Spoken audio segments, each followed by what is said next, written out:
crazy. Anyways, so let's start from the beginning. How did you get into the adult industry? I got into the adult industry in kind of an interesting way. I started by doing modeling, and I did like a lot of modeling that would work for short girls. So, boudoir. How tall are you? I'm 5'1". Okay. Like 5'1.5" ish. Okay. I'm taking that half inch. You take that. You take it. It makes me feel so big. But so I was doing modeling and a lot of stuff like that, and I actually worked with a creator who is a comedian, and this is back when Vine allowed. Oh my God, yeah. Vine. I was talking to somebody about that the other day. That doesn't exist in any form whatsoever anymore, right? Not at all. That was the original TikTok. It was, and they allowed and really, really fun content, and they didn't make it 15 seconds and then 3 minutes and then 10 minutes. You only got 10 seconds. That's all you get. Yeah. That's as much as you're going to get. Yeah. So the comedy had to be really fast and really quick, and I worked with a creator who had paid me for a photo shoot to work together at one point, and we just continued working together and collaborating, making those little videos, and he had a premium Snapchat. And he said, I think you would do really good at it. You have a following, and, you anywhere other than with me, just a little big deal. So I started a premium Snapchat, and overnight I made, I think, $10,000, and I was able to quit my job and reinvest that money into starting a business that helped girls sell premium Snapchats. Kept going with that. That must have blown your fucking mind. It did. It absolutely did. That same day that I decided to start it, I had gotten a call from my manager who called me and said, I need you to come in. Someone hasn't come in. And I was working at a restaurant as a server. She said, I need you to come in. We have an 18 top. It was a really nice restaurant. They needed somebody there. And I said, I can't. I'm 45 minutes away. There's no way I can do that.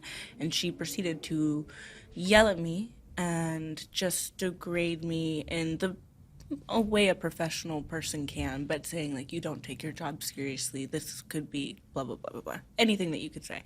And that evening I was like, you know what?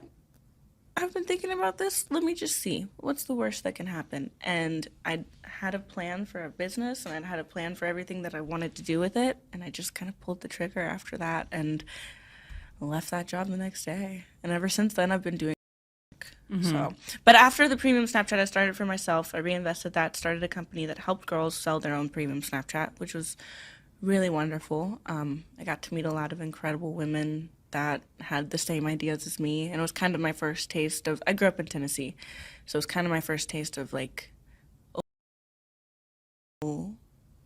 views and people that were like-minded like me. And then after that, I just wanted to keep going, and I eventually got into because of all of those weird little things. So because of comedy, it's weird. And because your restaurant manager yelled at you. Yes, because honestly, I appreciate it. I really, really do. Isn't it funny how like those little moments that don't feel so good in that moment end up leading you to something better? Absolutely. People say all the time, it's the journey, blah, blah, blah. And realistically, it is absolutely the journey. Every time in my life where I've been faced with like trials and tribulations, it's led to awesome decisions, to be honest. Really, really great parts of my life. So yeah. I saw a quote the other day that said, smooth seas does not a good sailor make. No. And I don't know why that, like, and we all know this, but sometimes it's nice to have things summed up in little like memes and quotes. And I was just like, that is so true. And you think about all of the difficult situations that you experienced in your life and how all of them were building blocks to make a better you. Absolutely. Absolutely. A lot of people just want to get to the end of things. Yeah. Which, if you just wanted to get to the end of things, then you would be at the end of your life really, really quick. Yeah. Really, really quick. Yeah. So it's all the things that happen in between it that make it worth living. It's, it's a very cool thought to have. Yeah. Yeah. It's funny because I was actually going through a lot of career mishaps that got me to start this podcast. Like, I wouldn't have started this podcast if I hadn't been fired from Playboy and had a little blip in the radar with twisties, and I like literally thought I like was never going to shoot again. And I do want to say this, incredible. Absolutely amazing thing. Not only has it been good for you, but for the industry, this is incredible. And I'm very appreciative of you making that choice and being able to. Thank you to everyone that had Holly Randall do this, because it's really rare that adult performers or people in general are able to have a platform where I'm not stuck in a dryer. Yeah. Oh my God. Wait, I should do a podcast series called Stuck in a Dryer. And then the girl's stuck in a dryer, and I put a micro, and I have, no, here we go. This is going reverse of what And I then wanted. and then I have an opening, and then there's a mic there, and they're stuck in the dryer, and then like I ask them like questions about their life. I'm telling you, I feel like that's my $1 million idea. It would be good. That's TikTokable. The 15-second little segments of that, they would eat it up. You're like, wait a second. Wait a second. This is like a really good idea. Let's get on that set design. Oh my God. Oh my God. Well, thank you so much. I appreciate that. So what was your first mainstream, like actual real, like big on-set people around shoot?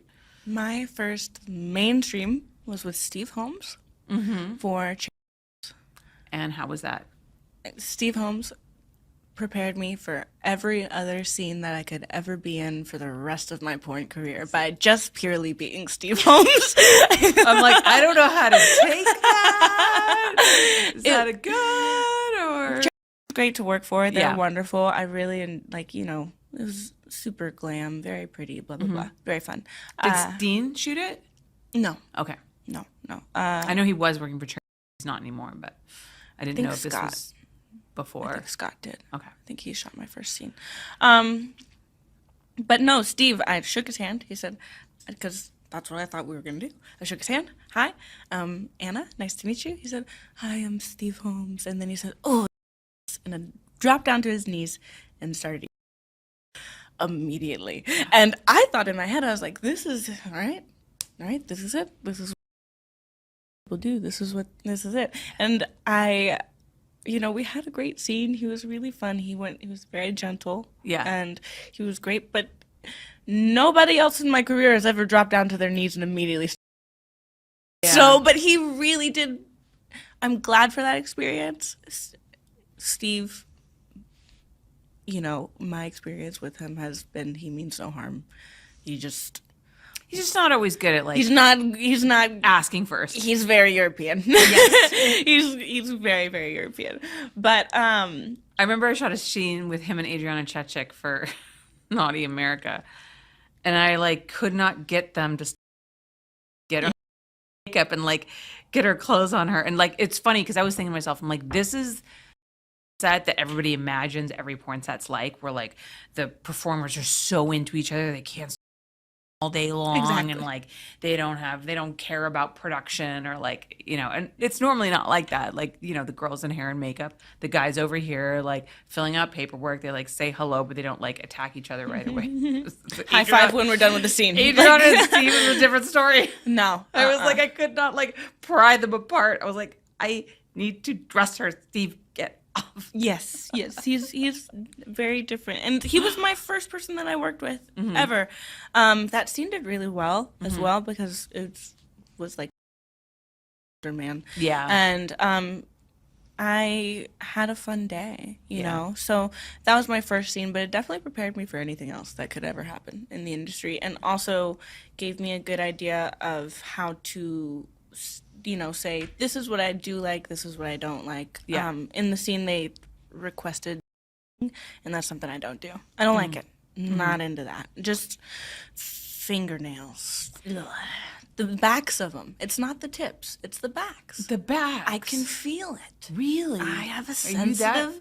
I was gonna say you got to be really sensitive because I'm not, but sensitive pussy. I don't like the jabbing. Like I've literally never been in a way that I enjoyed it Ever.